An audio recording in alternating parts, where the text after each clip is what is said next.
So,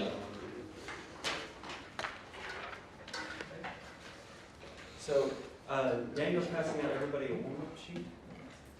First things first, everybody has a correct part, right? Y'all check that right? Yeah, everybody has a correct part? Okay.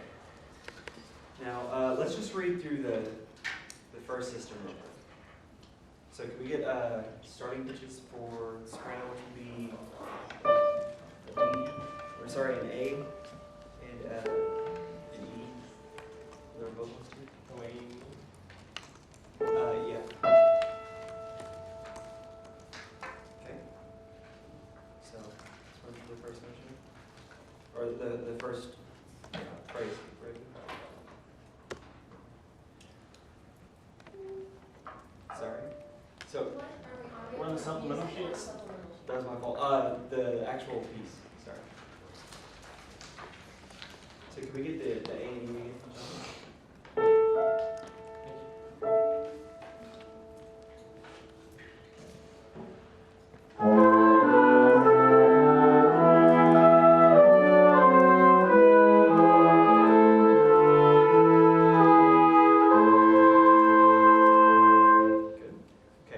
So we're going to run through that one more time, and I want you to listen to see if somebody else is singing your part. Okay? You need starting pitches.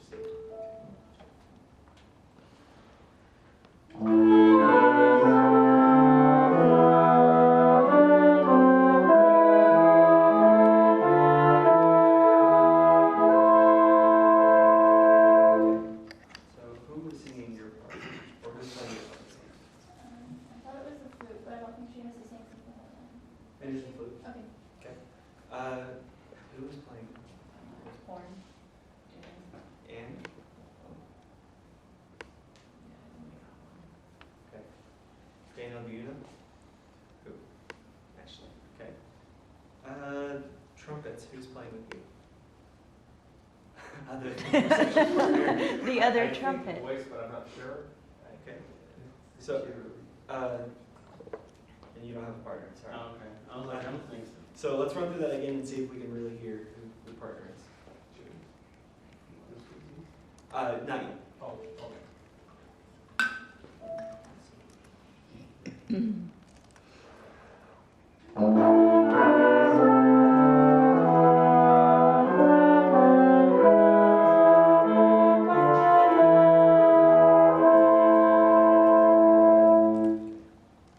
So, did you hear who it was? I don't think he was playing this time. Yeah. Sorry, I wasn't there. Oscar, what part do you want to play? You should have tenor part. Okay, yeah. We did. I just forgot to change the labeling on it. Okay, so who are you on? Piano. Okay, so I'm going to have y'all rearrange now so y'all can get into choirs, if you will. So soprano voice is over here, the alto, and then I'm not going to have piano, but y'all might have to scoot over a chair or two. And then, so y'all are over here. You don't have to move.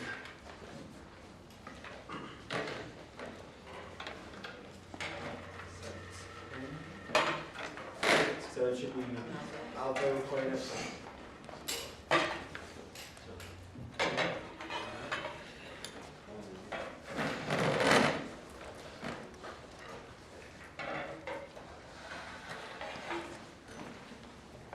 Now from here, could I have an A? We're going to play an A minor arpeggio. So we're just going to go.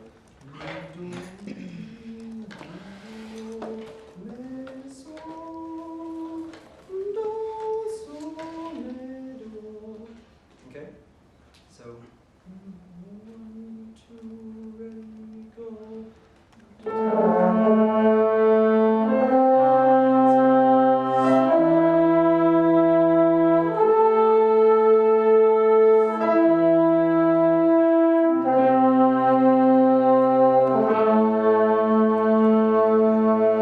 Now it's just to help us establish our key a little bit better.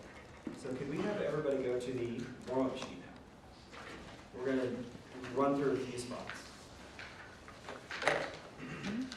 So if you notice, if you look down the page, everybody has the same part for the entire thing. It's just so we can work on a few spots that are in the extra position.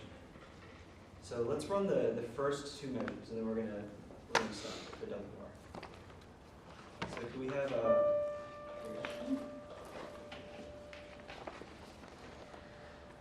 we go.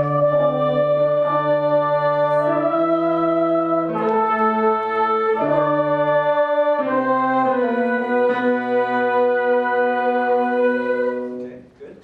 Now, will you look through y'all's parts and see who has that? If you have it, raise your hand. I'll give you a hint. It's in the last few measures.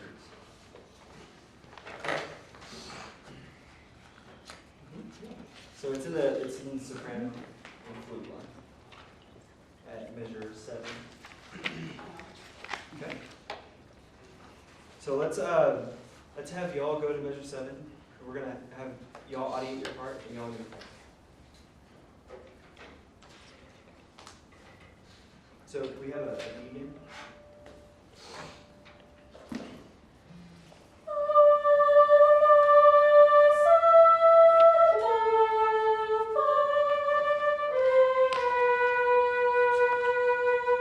Good.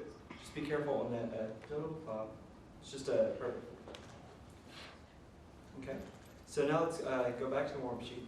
And we're going to do the next two measures after the double bar. Sorry, next 3 measures. So it should go do, fa, ti. So can I have an A?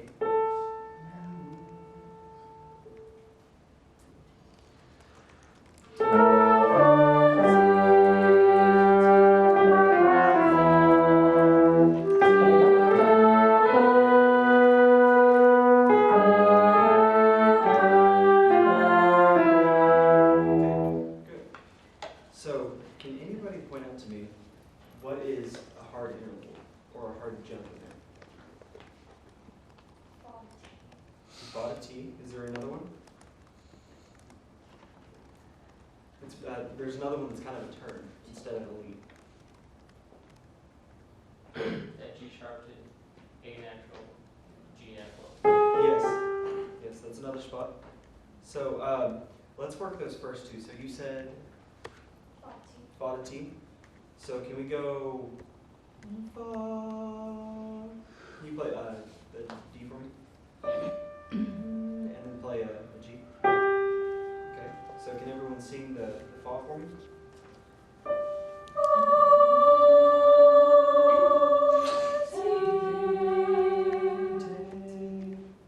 Yeah, let's try it again.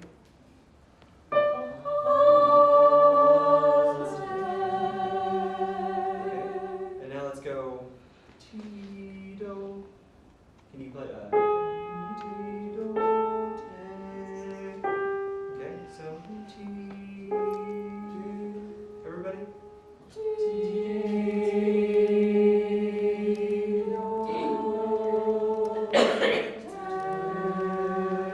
Let's do it one more time.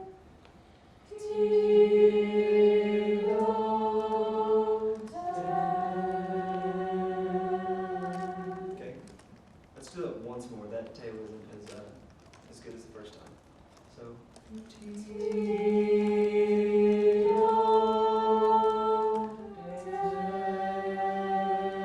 Okay, so let's play through that again. From the beginning of the passage.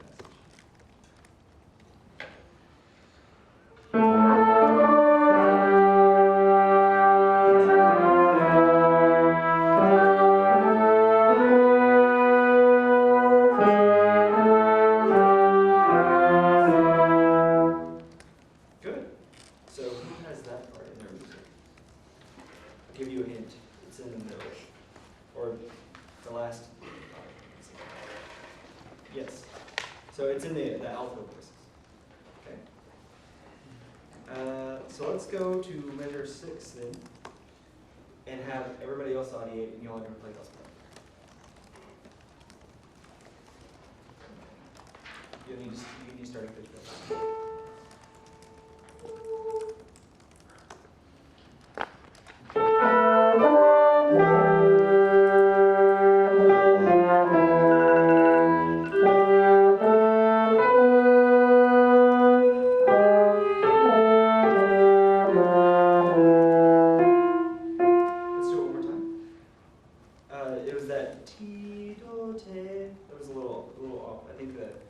A was a little too low.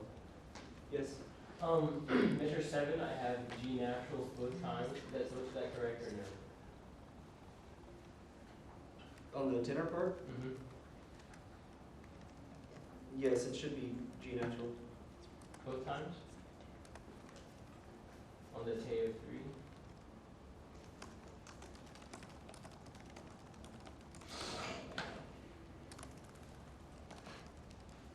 Not sure. I just did one in you up there. No, I'm not sure what you're looking at. It's right here. G. Whatever correction over here I had.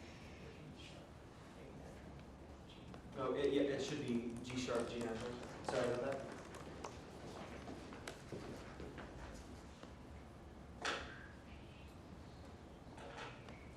Okay.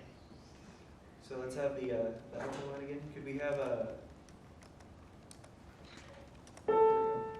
Thank you.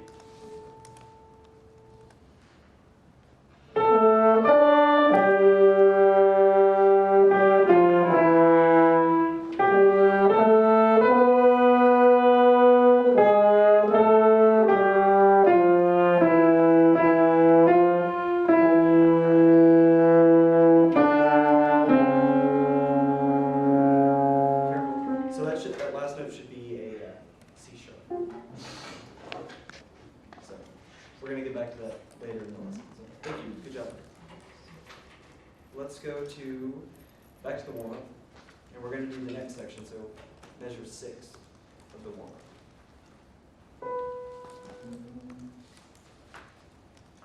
Everybody ready? Okay,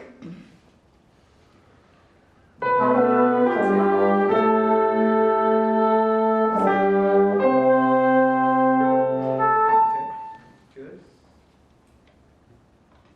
Actually, that was really good. Let's run through it one more time, just for solidarity.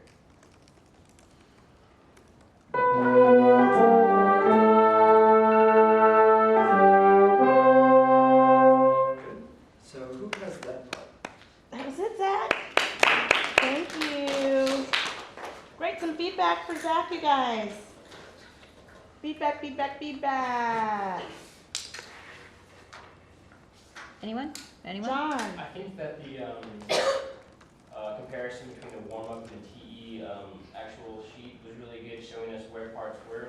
I just think that maybe whenever we are working through those sections as required, that the rest of the group can be doing something also, like counting or clapping or keeping the beat or something, Okay. just to keep us all engaged. Yeah, that's no small point, right? So I making mentioned sure. audiating the first time. I don't think I ever said it again. Yeah. And audiating is good, right? But if you want them to do something that's a little bit more measurable that you can definitely monitor, then I think John's point about padding the beats or just doing something else to demonstrate their active engagement is good. And that's not just good just for you, and it's not just good for just your students, but as you're transitioning into the world of professionalism and you're going to be evaluated by administrators who have no clue about what it is that we do in the classroom as music educators, they're looking for active student engagement.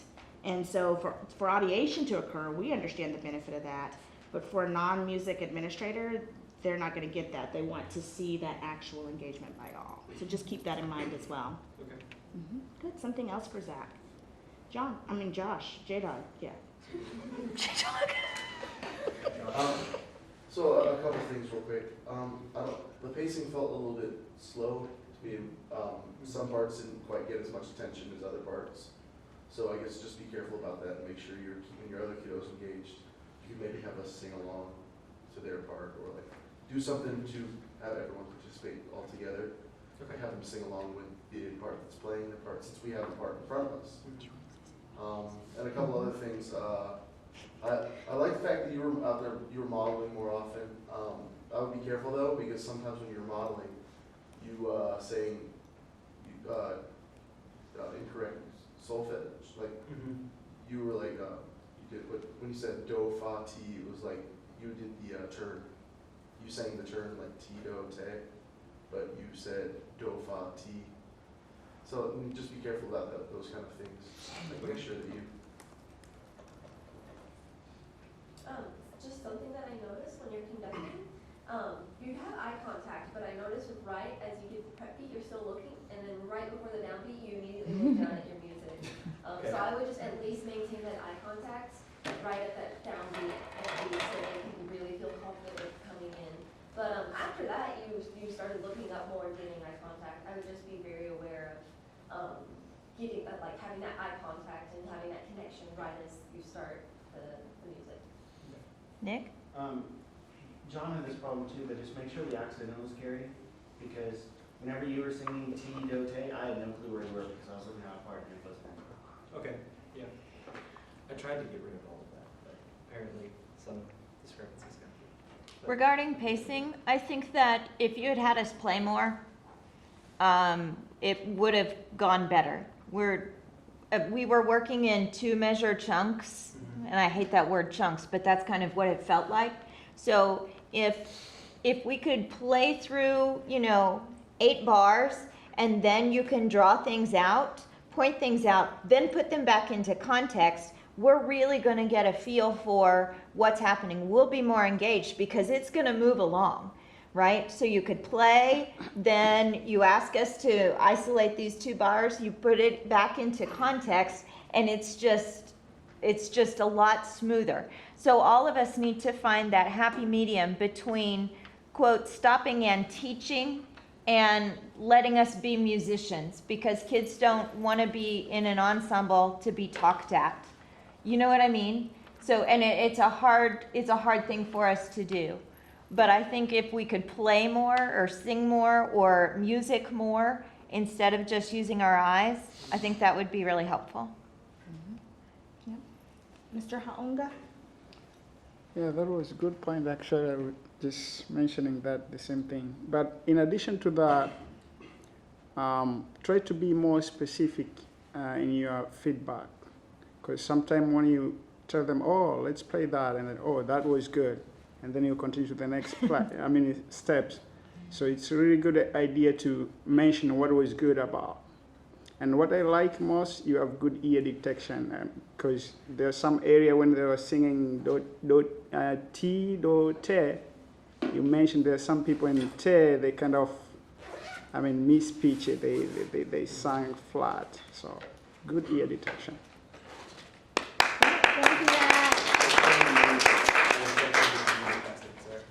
All righty then, last but not least, Mr. Isaac. Okay,